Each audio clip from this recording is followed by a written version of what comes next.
originally in English. 2021. What do they look like? Zero-point reactors. A zero-point reactor may look different depending on the species, culture, size, and model of the craft. But here I will concentrate on two kinds that are mostly used in so-called modern times by the Taygetan culture that mostly only vary in size. One, the larger ones used on big and heavy starships, and the smaller variant used for small agile craft such as fighter types. From inside a ship, be it large or small, once you are in the reactor control room, in the engineering levels of the craft, all you can see is a flat metal color smooth wall with large rectangular panels with no handles. On some ships, all you can see are two walls at 90 degrees angle of the same smooth metal steel color with removable panels. Those panels can all be removed until the point where the entire wall is gone. In a Suzy Class 2 fighter class ship, the control room from where you can see this wall is a white square small room with no right angles at its corners, no larger than 8 square meters. The walls are flat, but all the corners are rounded out, and they are all clean white with a white ceiling and light coming from a large ring on the roof that almost touches the walls in its circumference. The main entrance is on the wall opposite to the reactor wall and is a large rectangular sliding door, rounded edges, and the top half of these doors are transparent. The floor is dark gray, and in the center there are two white rectangular panels with the control surface slanted at a slight angle. When in off position, the control surface is black glass. When on, it manifests or produces the controls, buttons, and levers as 3D holograms over that surface as needed. The control display screens are only of the holographic kind, appearing in front of the user, presenting all the data as needed. This 3D hologram screen can be modified in size, and the objects there can be manipulated by hand or by thought, using brain-to-AI interface at will.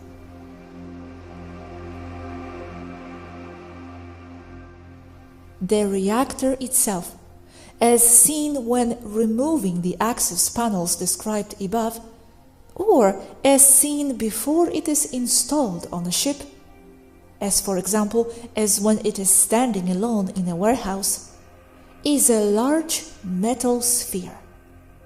Size varies according to the ship it's meant for, and what is visible is a web of carefully ordered oval-shaped tubing covering its entire surface and orderly coming out from each panel or subsection of the surface of the sphere and moving downwards towards the floor, each one ending with connectors and adapters to install it on the ship's reactor room.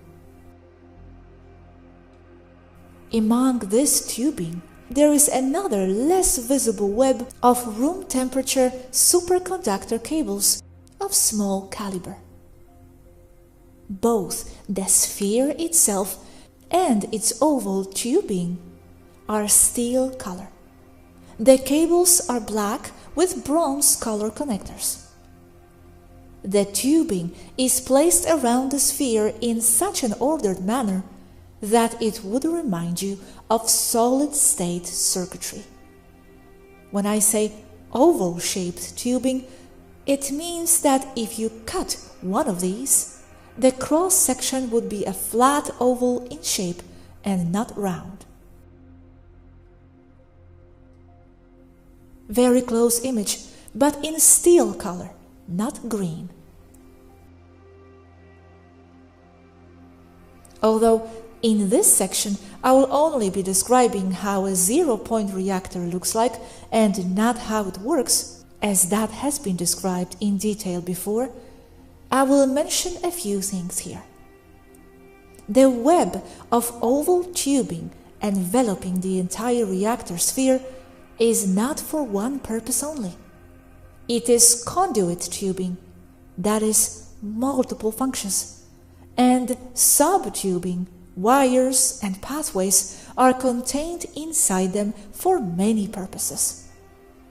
Some provide protection for superconducting cables that feed the artificial gravity manipulation electromagnetic frequency generators that control the reactor's core.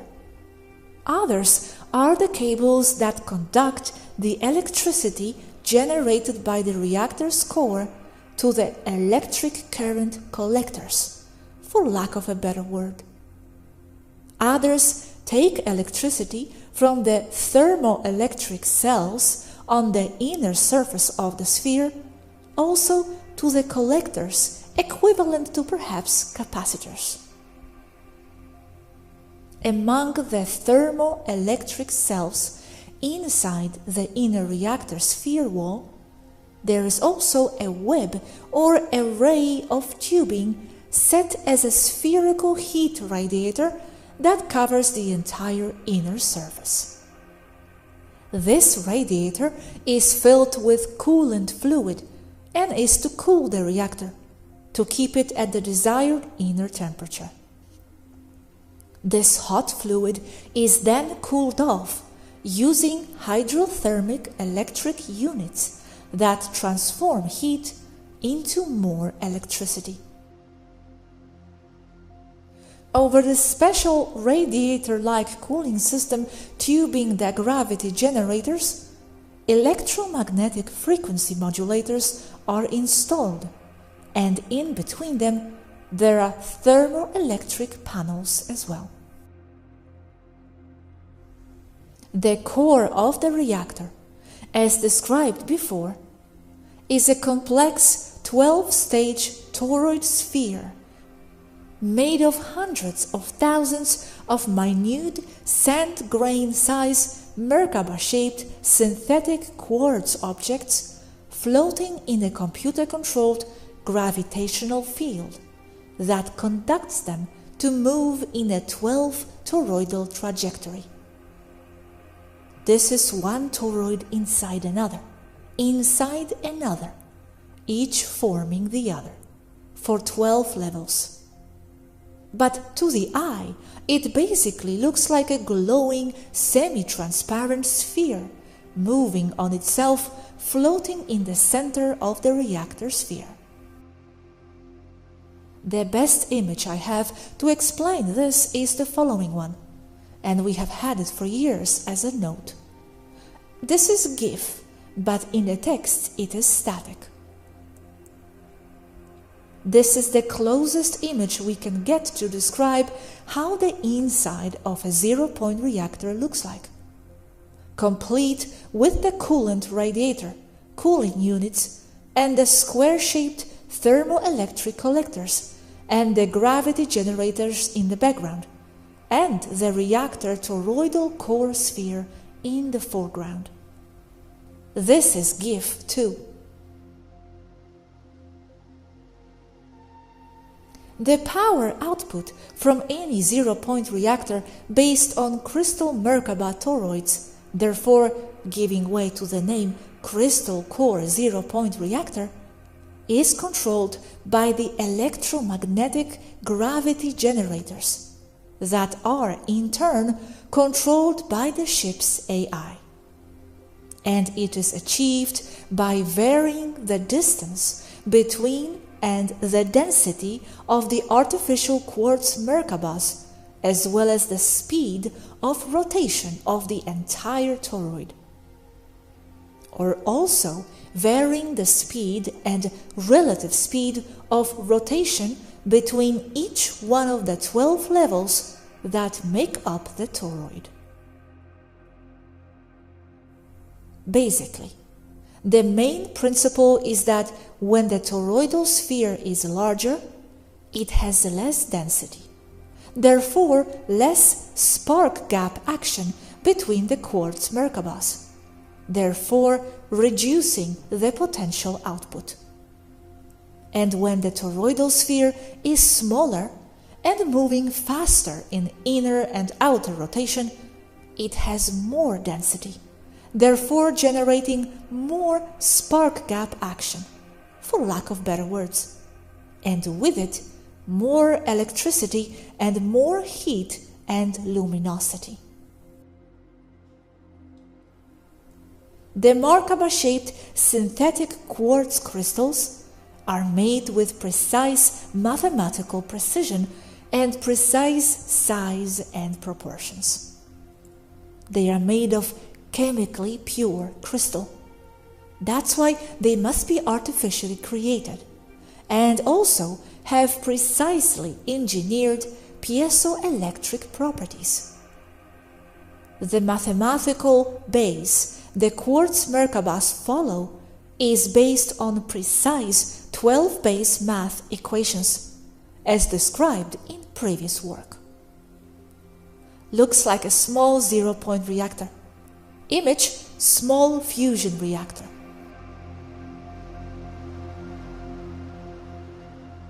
As said above, the size of a zero-point reactor depends on what it will be used for.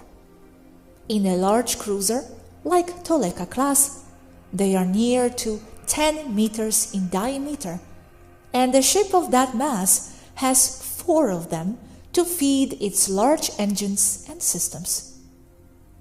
In a smaller craft, like a Suzy class too, they are much smaller, being that the reactor sphere itself is only about 3 to 3.5 meters in diameter, not counting tubing and additional machinery. But I know much larger crystal core zero-point reactors have been built.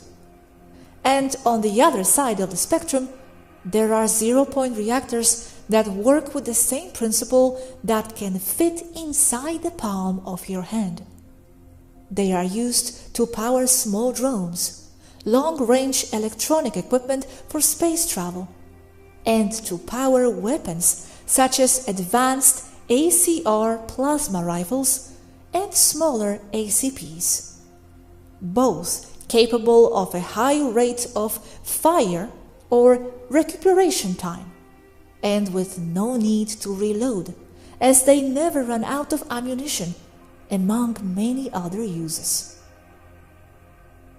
Parentheses as a side note, in places like Temer or Era, inside a planetary wireless power grid, such small reactors are not needed to power everyday devices, as they all take their energy from wireless electricity transmission technology, similar to Tesla's on Earth, before being hidden from the public by Thomas Edison, as it would be impossible to place a meter and therefore to bill their customers. About the shape and color of inner Merkabah quartz crystals that make up the core of the reactor, they are about the size of a grain of fine sand or of salt. Only difference being that there, in the image, are 3-sided Merkabah objects, and the ones in zero-point reactors are 4-sided Merkabah objects, as in the shape of 2 pyramids placed one inside the other, one upside down, opposed to the first.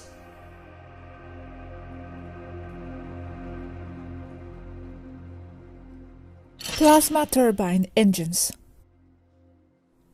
There are several variants of plasma drive turbine engines.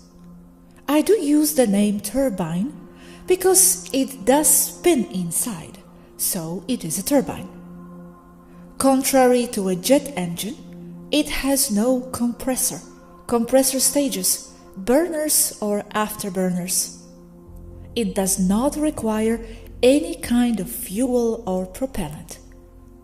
It works by spinning its components in opposite directions while being fed trillions of electron volts. And this creates a very large electromagnetic plasma field. The size of the engine varies depending on the ship, but all work with the same principle. It is a cylinder or large pipe, hollow inside, with a cone at its rear. The walls of the cylinder is the turbine itself, and it is made of several layers cylinders, one inside the other. The amount of these cylinders depends on the model of the ship, but most large ones and some fighter class have 12 layers, each one rotating in the opposite direction. Although on the exterior an electromagnetic plasma engine can look very much alike a jet engine, inside it is very different, but the overall exterior look is very similar. In principle, each layer rotates in the opposite direction to the former one, clockwise, the other counterclockwise. Each one is fed a different high voltage electric polarity, and they all rotate over the same center or geometric axle. This creates a strong electromagnetic field, as said before. This field holds a frequency, and this frequency is controlled by the ship's AI computer. Controlling this frequency is achieved by varying the speed of rotation, voltage, and the relationship between the rotation patterns between the layers of the counter-rotating turbine. In older ships, the turbines were made of a set of cylinders, one inside the other, like Matryoshka Russian dolls. And the power to each level, or to each individual rotating drum, is achieved using a power distributor device at the front end of the turbine, opposite from the exhaust nozzle. In more recent ships, this is achieved by changing the molecular structure of each layer in waves, one clockwise, the other counterclockwise. Each cylinder level that makes up the turbine will have its molecular structure change, causing a ripple that goes around each cylinder. It is critical to understand that the material used in this kind of state-of-the-art turbines is polymorphic crystalline metal superalloy. This means that its very molecular structure changes according to what the computer dictates to them. So, if you have an apparently solid turbine drum, and you change the molecular crystalline structure that makes it up in a progressive manner, as in a wave, you create the illusion of spinning within its molecular matrix. Polymorphic metal. As seen here, the little spheres are the molecular structure of the metal, and it is the structure the molecules themselves change under AI control to create the illusion of spinning. A crystalline molecular structure in a substance or material is when the molecules are set with a precise geometrical shape and order. This is the basic principle behind transparent materials. As their structure is so in order, it lets light pass through with little resistance, therefore becoming translucid. Same effect applies to superconductor materials where electricity can flow through the molecules of the material without encountering any resistance. When electricity passes through a non-superconductor material, such as copper wire, for example, it flows in a chaotic manner. Each electron in the electric current banging and fighting its way through the metal's chaotic structure. Perfect crystalline metallic molecular matrix, similar to the one found in superconductors.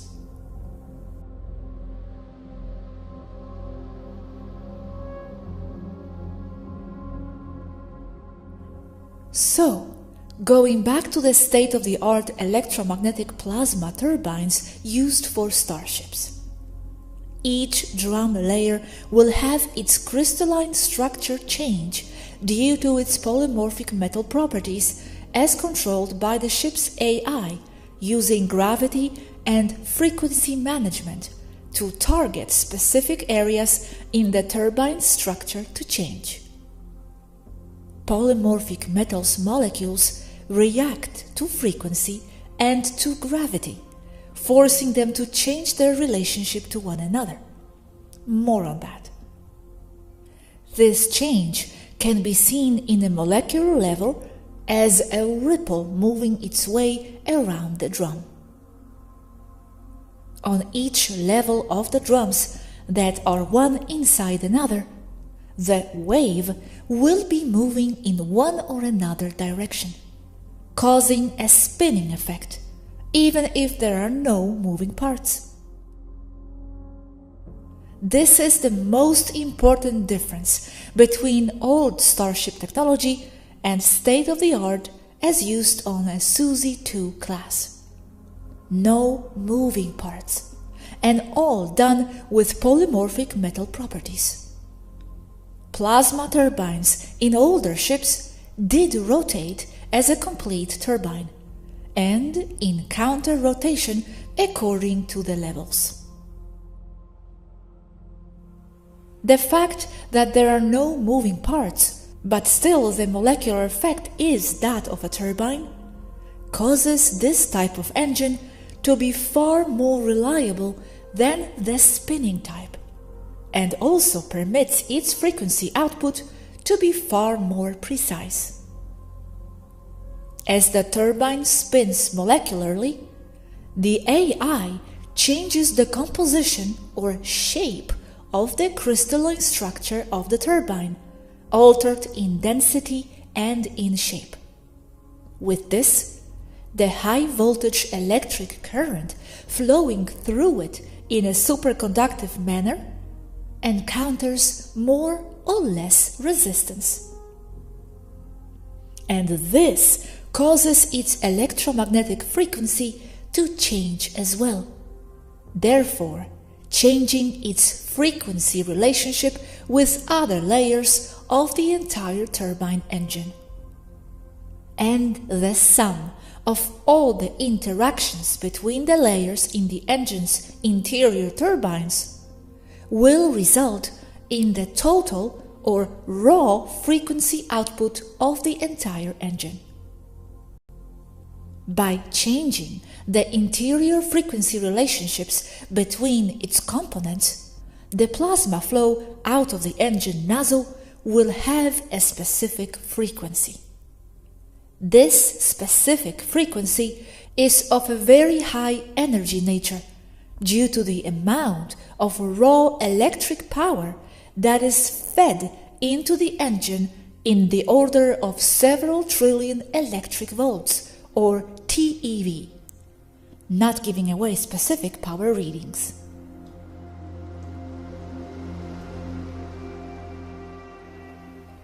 As explained in other works, a starship, when navigating faster than light, does not really move, so it is not propulsion.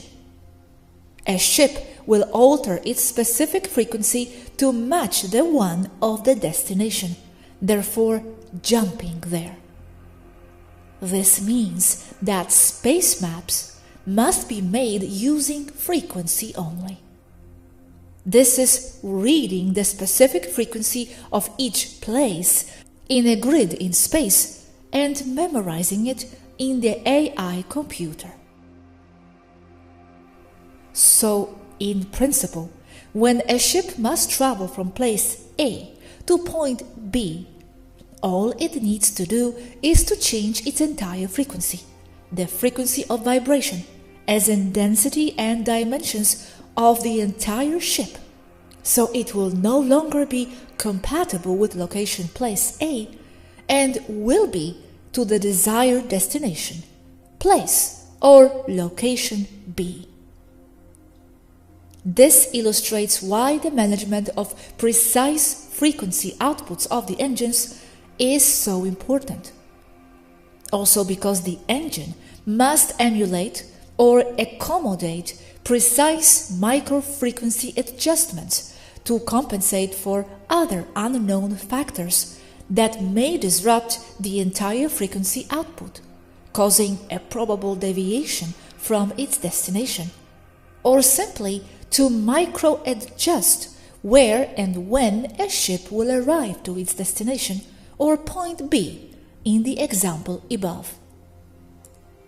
Because as a location is a specific frequency within a map, so is time, and the precise moment a ship should arrive to set destination B. All this controlled with the engine's frequency output system management. As places and locations are frequencies within a map or grid, all represented by numerical factors, so is time. The moment in time, past, present or future of a location, is also managed with the use of controlled frequencies that are already known to be representative of the desired location and point in time, point in space-time. Altering the entire ship's frequency of existence or vibration to match the one of its desired destination is achieved using a full immersion toroid effect caused by the high-energy electromagnetic field that its engine or engines produce. Being that the core of the engine is the core, or so-called engine as well, of the entire toroid, where one polarity is at the rear as an electromagnetic plasma output, and the other polarity is found at the nose of the starship, being that the toroid is connected to the turbine and toroidal engines using the hull and structure of the craft itself, being helped mainly by massive superconductive cables that run from the special nose of the craft that acts as a receptor to the back of the engines, where the electromagnetic energy is added to the new one the engines are producing.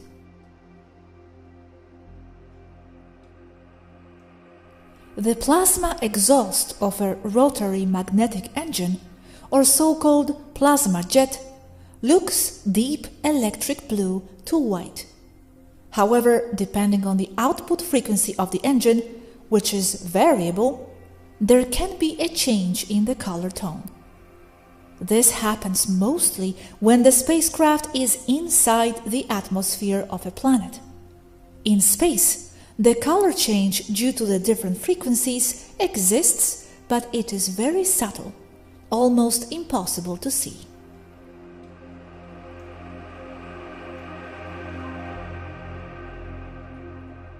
Secondary propulsion, plasma jet, 7.5 TeV times 4 plus 4 classified. It looks exactly the same. It is the same engine described above, same one as in the main propulsion, full immersion magnetic toroid, which is not propulsion, only as a name, as it is only a different running mode of the same main counter-rotating turbine engines. The only difference is that in secondary propulsion, the counter-rotating turbines don't close its energy flow or flux, creating a toroid as in a full immersion magnetic toroid mode. The electromagnetic plasma emitted by the high energy dynamics inside the engines only rushes out of the exhaust nozzle, creating a plasma jet effect, therefore producing thrust as a rocket engine would, but without the need of any kind of propellant or fuel.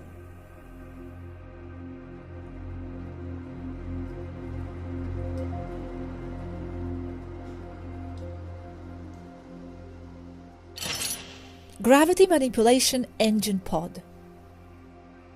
These are several polymorphic metal superalloy spheres placed one inside another like an onion, each one rotating in the opposite direction to the one next to it, and so on.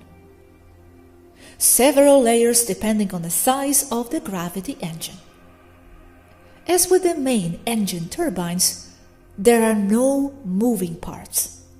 The energy flux, or flow, is controlled by varying the resistance of the electric flow of the materials by changing the crystalline structure, and therefore its superconductor properties, like its resistance to electric flow, creating the same spinning effect as if it had moving parts, but being much stronger and reliable.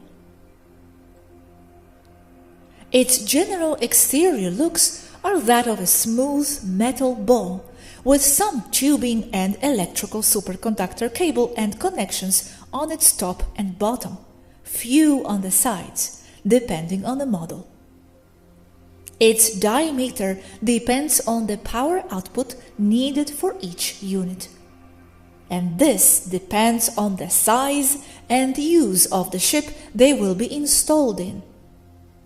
A large ship usually has dozens of such units placed along its hull, and they serve as control propulsion units for maneuvers, rarely used for propulsion only, as they are vastly inefficient as compared to a full-size electromagnetic plasma counter-rotating engine as the ones described above. There is a new variant used on smaller ships such as fighter-class starships like Suzy 2, not found on Suzy 1.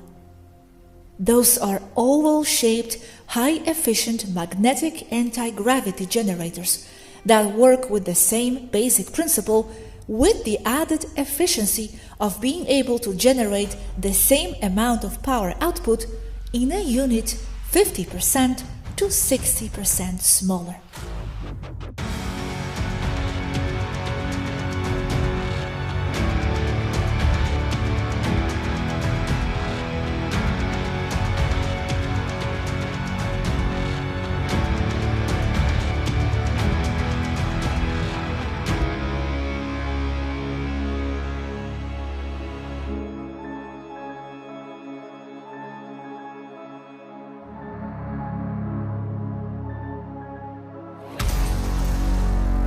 Why is a plasma jet better than a gravity canceller? Do they both use free energy in some way, or how does it go? Gravity cancellers or gravity manipulators have limited power and are subject to interference from other gravity sources such as suns, planets, or worse, black holes, wormholes. And they only partially remove the mass of the spacecraft relative to the plane or density in which it is located. They are susceptible to microwave interference. That's how they shot down Roswell ships and the others. Sure, It's not the same traveling above a planet with those ships as it is in space. And where do you get the plasma energy from? The plasma jet ones are very powerful. They wrap the ship entirely in a high-energy energetic toroid that jumps them out of density. Nothing interferes with their operation. They are invulnerable to countermeasures in microwaves or manipulated gravity. The zero-point reactor passes electricity to very large capacitors that increase it in volts and amperage to several trillion TeV or trillion electron volts, which are passed by superconducting systems to turbines that rotate in opposite directions, counter-rotating, where the electrical energy at super voltages is constantly charged in polarity inside the core of the turbine. That is to say, with each spin, several trillion times per second, one turbine will be positive pole and the other negative. This concentrates all the electrical energy in a single point, the turbine core, and is compressed to temperatures in excess of 3000 Celsius. Electricity is turned on as controlled rays, discharging between the poles of the counter-rotating turbines. The point is reached where the energy is so great that it becomes pure electric plasma and has only one way out, backwards. This creates a rocket or jet effect with a titanic thrust in metric tons. And this plasma can be changed in frequency at will, controlled by computer. And with a frequency change, you wrap the whole ship, putting the polarity ahead in the hull, so that the high-energy energetic toroid wraps the whole ship. And with the frequency change, you change density or direction in space-time using stellar frequency maps. Thank you, yes. It is the image made by Swaruu. I understand. Yes, I know you know it, but it is what I'm describing here. Leaving gravitational cancellation and manipulation in a modern ship only as maneuvering engines, like control surfaces, ailerons, or rudder in a normal spacecraft. Thank you. Can't the anti-gravity ones do the density jump? Yes, they can make jumps, but Taygeta ship technology has improved a lot in the last 2,000 years or so. So both types of engines can make those density jumps. Both types of engines can open and close portals, right?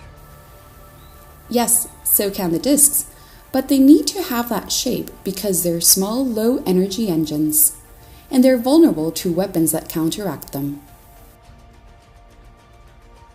Do you mean that Earth's combat ships already have anti-gravity technology? Some do, not entirely, but for example, the Sukhoi 57 already have gravity counselors, and the Sukhoi of the Su-27, Su-30, Su-35 family already incorporated in their systems, but not as advanced as the Su-57.